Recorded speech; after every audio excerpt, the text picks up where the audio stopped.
stronger approach would be explain a key finding and then pause and ask either like, does that make sense? We never really asked them any meaningful questions. Then they get a lot more points because we're losing points. And so then we get to that final piece and we ask for the money and they're not emotionally connected. And then they give us all sorts of whatever the excuse of the day for them, whatever they feel most comfortable telling us. I have to think about it. That's a lot. I don't have the money.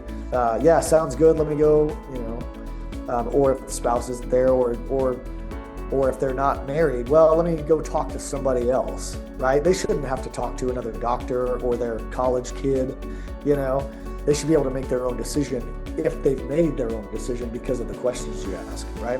Day 2, you recapped her case, tied it to limitations, explained the x-rays. You did a good job involving husband, tightening things up, mainly in pacing and simplicity.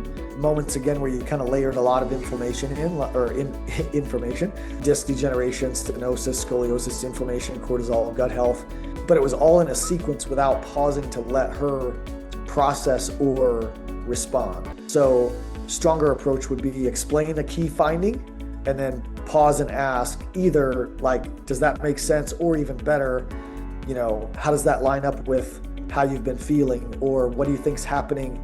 If that's happening to the joints and the disc space, what do you think's happening to the nerves there? They're being pinched, yeah, and then what is happening there? What's causing my headaches? You're damn right it is. So what do you think we need to do about it? Well, I don't know. You're the doctor. No, but I mean, if this is this, and this is this, and this is happening, then what's the solution? Oh, well, we have to do this, this, and this. Yeah, exactly. So that's the plan that I built for you.